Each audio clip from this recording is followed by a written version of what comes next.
दोस्तों, अक्सर संत रामपाल जी महाराज जी के विरोधियों द्वारा ये सवाल बहुत ज़्यादा सृष्टि रचना पर पूछा जाता है कि भाई संत रामपाल जी महाराज जी की जो सृष्टि रचना है उसमें काल भगवान को 1 लाख मनुष्य खाने का और 1.25 लाख मनुष्य पैदा करने का श्राप मिला हुआ है, जबकि महाभारत के अंदर ही 18 लाख से ज़्यादा लोग मारे गए, यानी संत रामपाल जी महाराज जी का ज्ञान गलत है। और ठीक यही सवाल आर्यन आचार्य द्वारा पूछा गया है और ज्ञान गंगा के ऊपर और संत रामपाल जी महाराज जी की शिष्य रचना के ऊपर उसने ये सवाल खड़ा किया है। और बहुत से ऐसे लोग हैं जिनको ज्ञान से कोई लेना देना नहीं होता, अपने कल्याण से कोई लेना देना नहीं होता, वो भी अक्सर यही सवाल पूछते हैं। लेकिन आज संत रामपाल जी महाराज जी के शिष्य ने उन और बकवादी लोगों द्वारा पूछे गए इस सवाल का बहुत अच्छे तरीके से और तार्किक तरीके से जवाब दिया है। तो सभी से निवेदन करेंगे कि वीडियो अंत तक जरूर देखना और इस वीडियो को उन लोगों तक जरूर पहुंचा देना जो खासकर सृष्टि रचना पर और संत रामपाल जी महाराज जी के ज्ञान पर सवाल खड़ा करते हैं। इस पर आपको प्रमाण दिखाते हैं। पहले वो दिखाते हैं कि परमात्मा ने क्या ज्ञान दिया है। देखिए आप, यह है संत रामपाल जी महाराज जी द्वारा लिखित पवित्र पुस्तक ज्ञान गंगा, जो आज करोड़ों लोगों का जीवन बदल चुकी है और उनको मोक्ष के मार्ग पर लगा चुकी है। इसमें आ जाओ आप सृष्टि रचना के टॉपिक पे, पेज नंबर 23 पे देखिए।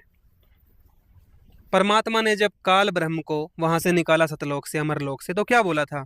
तेरा नाम क्षर पुरुष होगा तथा 1 लाख मानव शरीरधारी प्राणियों को प्रतिदिन खाया करेगा, वह 1.25 लाख उत्पन्न किया करेगा। ध्यान से पढ़ो, 1 लाख मानव शरीरधारी प्राणियों को प्रतिदिन खाया करेगा। खाने का श्राप है, यहाँ पे क्या है? खाने का है। अगले पेज में भी देख लो ये चीज, वहां भी बताइए। ये देखो पेज नंबर 26 पे देखो, क्योंकि काल पुरुष को शापवश 1 लाख मानव शरीरधारी प्राणियों के सूक्ष्म शरीर से मैल निकालकर खाना होता है। क्या श्राप है? खाना होता है। तो साहिल जी, जैसा कि आपने देखा पवित्र पुस्तक ज्ञान गंगा से प्रमाण, ये समझो आप कि काल ब्रह्म को 1 लाख खाने होते हैं रोज। जैसे आपसे पूछो, आप रोज कितनी रोटी खा लेते हो? 3 से 4 रोटी। 4 रोटी खाते हो। आपके घर में आटा कितना रखा होता है? ज्यादा ही रहेगा ऑब्वियसली। 20 किलो भी हो सकता है, 50 किलो भी रख सकते हो, कभी 10 किलो हो, और हो सकता है कभी 2 किलो ही रखा हो। बिल्कुल, मतलब स्टॉक चेंज होता रहता है, पर खुराक तो आपकी उतनी रहती है, 3 रोटी या 4 रोटी। ऐसे ही परमात्मा ने काल ब्रह्म को 1 लाख मानव शरीरधारी प्राणियों के सूक्ष्म शरीर से गंध निकाल के खाने का श्राप दिया है, ना कि ये कहा है कि तू 1 लाख ही मार सकता है, इससे ऊपर एक भी नहीं मार सकता। तो ये आर्यन आचार्य बिल्कुल अज्ञानवश बातें कर रहे हैं, इनको कुछ भी नहीं पता। इनके घर में भी ना, जितनी इनकी खुराक है रोटी खाने की या जो भी ये खाते होंगे, उससे ज्यादा रखने का स्टॉक जरूर रखा होगा इन्होंने जरूर उससे ज्यादा के घर में होता है स्टॉक रखा होता है। और फ्रिज भी रखा होता है। आजकल लोग पका पकाया खाना भी रख लेते हैं फ्रिज में, स्टोर करके 1 हफ्ता चलाते हैं। तो ये तो बात कर रहे हैं महाभारत के युद्ध की, कि भाई महाभारत में ये कह रहे हैं कि 18 लाख से तो बहुत ज्यादा मर गए थे। अरे बेवकूफ, काल तो तब भी खाता है जब यहाँ पे प्रलय हो जाती है। स्टॉक करके रख लेता है, सबको मार के यहाँ पे, ठीक है। तो अगर तुम ये सोचो कि फ्रिज तुम्हारे पास है, स्टॉक तुम ही कर सकते हो, और काल ब्रह्म जो 21 ब्रह्मांड का स्वामी है उसके पास कोई सुविधा ही नहीं है, तो ये निहायती बेवकूफों वाला सवाल है। उसकी खुराक उतनी ही है, 1 लाख मनुष्य शरीरधारी प्राणियों के सूक्ष्म शरीर से गंध निकाल के रोज खाना है, पर स्टॉक में तो वो बहुत ज्यादा रख सकता है ना। आर्यन आचार्य जैसे इन मूर्खों को और खासकर उन लोगों को जो अक्सर संत रामपाल जी महाराज जी की सृष्टि रचना पर सवाल उठाते हैं, आज संत रामपाल जी महाराज जी के शिष्य ने उस सवाल का जवाब दे दिया है। आशा करते हैं आप सबको भी संतुष्टि हो गई होगी, क्योंकि संत रामपाल जी महाराज जी ने पुस्तक के अंदर ये लिखा है कि काल भगवान को प्रतिदिन 1 लाख मनुष्य खाने का 1.25 लाख पैदा करने का श्राप है, ना कि प्रतिदिन 1 लाख मनुष्य मारने का। और दोस्तों, जो ये सवाल इस आचार्य ने किया था संत रामपाल जी महाराज जी की सृष्टि रचना को लेकर, यहाँ तो संत रामपाल जी महाराज जी के शिष्य ने जवाब दे दिया।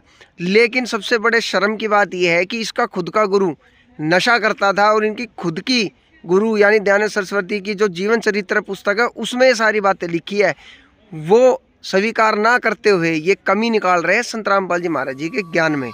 दयानंद जी नशेड़ी थे, भंगेड़ी थे। इन बातों को समाज में बताने वाले भी पता है कौन है? आर्ष गुरुकुल वाले स्वयं। आर्ष गुरुकुल वालों ने किताबें छपवा रखी हैं जिसमें बताया है दयानंद जी खाने से, पीने से, सूंघने से लेके कोई नशा छोड़ा तो नहीं उन्होंने, सारे नशे करते थे वो तो। जो आप इतनी बातें बोल रहे हो, क्या इसका कोई प्रूफ है आपके पास? बिल्कुल प्रूफ है हमारे पास। देखो, ये स्वामी दयानंद जी का, महर्षि जी का जीवन चरित्र है, और मैं चाहूंगा एक बार इसको दिखाओ तरीके से आप सबको।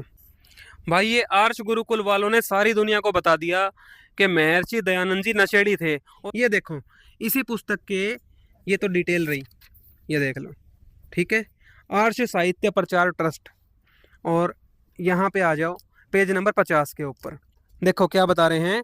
दुर्भाग्य से इस स्थान पर मुझे एक बड़ा व्यसन लग गया, अर्थात मुझको भंग सेवन करने का अभ्यास पड़ गया और प्राय उसके प्रभाव से मैं मूर्छित हो जाया करता था। इतनी भांग पीते थे कि नशे में पड़े रहते थे। ओ तेरी की। रुक जाओ भाई, अभी तो और भी बहुत है। ये देखो, उस समय हुलास यानी नस्वार सूंघते तथा सिर के नीचे ईंटों का तकिया रखा करते थे। ये 137 पेज पे दिया है हुलास सूंघने का प्रमाण। और दिखाते हैं आपको इनके, तो भाई आप हैरान हो जाओगे, इतने कहानियां हैं। पेज नंबर 62 पे देखिए आप। अबरक बसम उनके पास थी, कहते थे कि जब उस कनफटे योगी के पास हम रहे और जल में प्राय बैठते थे तो हमारे सिर पर शीत का प्रभाव हो गया था, इसलिए हम कभी कभी अबरक बसम खाया करते हैं। पेज नंबर 62 पे अबरक बसम खाते थे पावर बनाने के लिए। ओ तेरी की, और मतलब अरे छोड़ दो और भाई। लोग इन्हें महर्षि कहते हैं। डर जा महर्षि। और देखो पेज नंबर 220 पे आ जाओ। परंतु तंबाकू की नस्वार लेते और कुछ तंबाकू के टुकड़े मुख में रखते थे और कहते थे कि इससे दांतों को लाभ होता है। तंबाकू खाने से दांतों को लाभ होता है, ये देखा होगा ना आपने। ये लोग ये लाल दांत करके फिर रहे हैं, ये महर्षि जी के चेले नजर आते हैं मेरे को तो भाई। और दिखाता हूँ। अरे अभी रुको मतलब मत, जी अभी तो ऐसा बहुत कोई है। नशा जो इन्होंने छोड़ा ना करा हो। उसकी लिस्ट बनानी पड़ेगी, उसकी लिस्ट बनानी मुश्किल हो जाएगी जो नशा इन्होंने छोड़ दिया हो ना कराओ। ये देखो पेज नंबर 285, स्वामी जी हुक्का पीते थे। हुक्का पीते थे, ये देख लो पूरा लिखा है। इस स्थान पर उर्दू संस्करण में स्वामी जी के हुक्का पीने के विषय में निम्नलिखित शब्दों में विवरण लिखा है।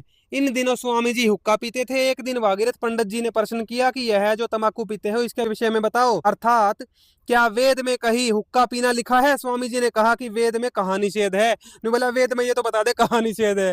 अरे भाई मेरे, मतलब कहते थे कि कोई आदमी इनको नशा छोड़ने के लिए कहता तो उल्टा उसके सिर हो जाए करते, तू कौन सा ज्ञानी आदमी बन रहा है। भाई देख रहे हो आर्यनाचार्य जी, देख लो ये तो आपके गुरुकुल की है छपी हुई। ये देख लो भाई, ये आपने देखा आर्ष गुरुकुल की किताब से। वो खुद छाप के दुनिया में बता रहे हैं कि महर्षि जी ने तो कोई नशा छोड़ा नहीं। और अब जब उनको भंगेड़ी लिख रहे हैं लोग कमेंट में तो उनको गुस्सा आ रहा है। तो अब आप खुद विचार करो कि ये आचार्य किस एंगल से हैं।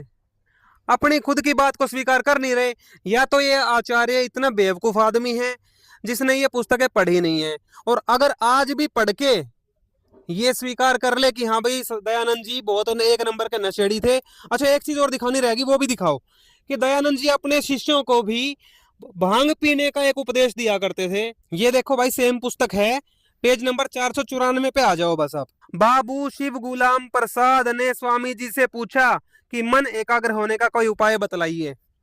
तो स्वामी जी ने कहा कि तुम 2 तोला भांग पी लिया करो, फिर ध्यान खूब जमेगा। अरे भाई देखा, मतलब दयानंद सरस्वती इतने भयंकर तरीके से नशा करते थे और खुद नशा करते करते नहीं अपने शिष्यों को भी नशा करने की सलाह देते थे।